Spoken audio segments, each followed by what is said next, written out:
The Galactic Council had witnessed civilizations rise and fall across 1,000 worlds, but nothing had prepared them for humanity's most bewildering trait.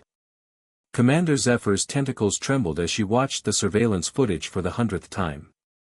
There, on the screen, a human was gently stroking the crystalline spines of a Thraxian war beast, a creature that had terrorized 3 star systems. They call it petting, and apparently, every creature in the galaxy responds to it, she whispered in disbelief. The emergency session of the Galactic Council buzzed with nervous energy as representatives from 47 species gathered in the Great Dome of Station Omega. Commander Zephyr of the Aquatic Collective called the meeting to order, her bioluminescent patches flickering with concern. Fellow beings, she began, her voice rippling through the translation matrices, we face an unprecedented situation. The humans, these curious bipedal creatures from the 3rd planet of Sol, have been displaying behavior that defies all known xenobiological patterns. Ambassador Crocs, a towering insectoid from the Hive worlds, clicked his mandibles nervously. Commander, surely you exaggerate. What could these primitive mammals possibly do that concerns the Council? The holographic display activated, showing footage from dozens of worlds.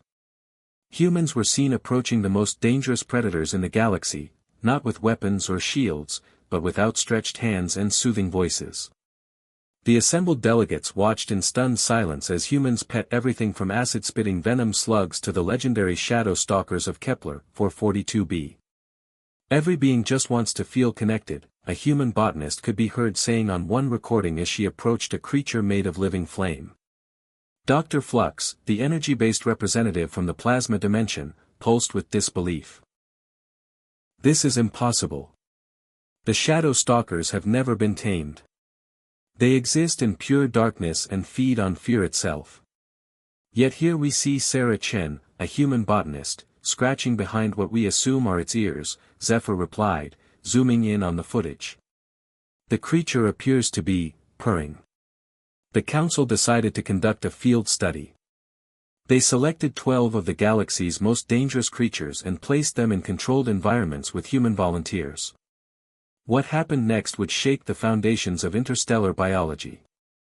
Marcus Rodriguez, a maintenance worker from Earth, was the first test subject. He entered the containment unit housing a crystalback scorpion from Tau Ceti, a creature whose venom could dissolve starship hulls.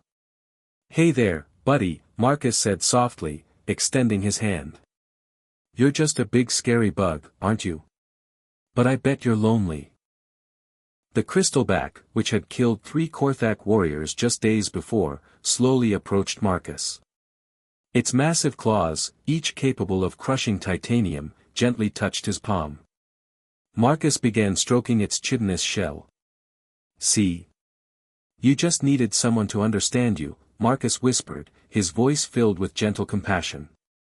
Ambassador Crocs fainted. The experiments continued with increasingly bizarre results.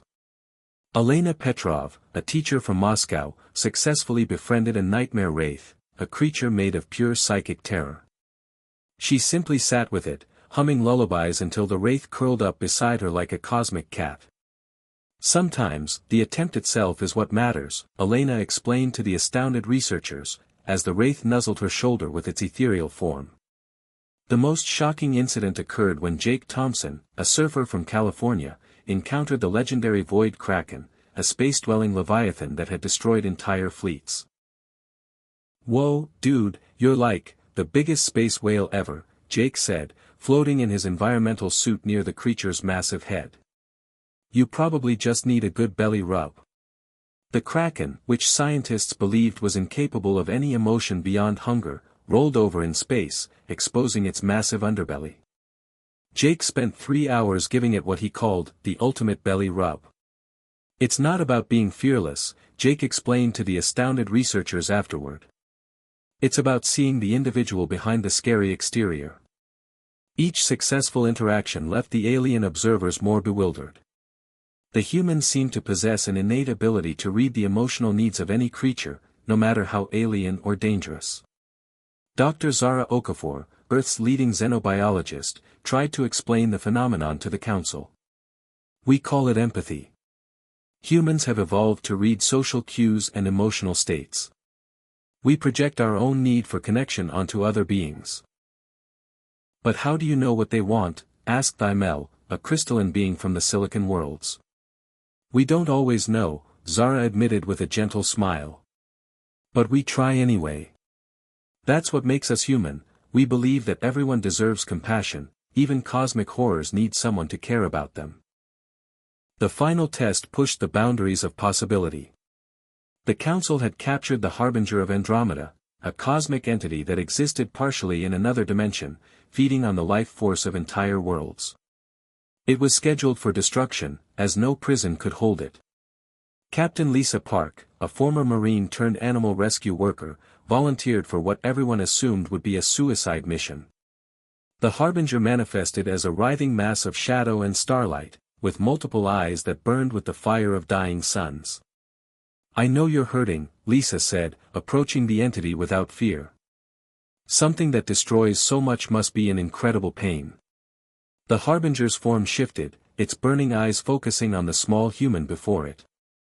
For a moment, everyone expected Lisa to be consumed instantly. Instead, she reached out and touched what appeared to be the creature's core. You're not evil.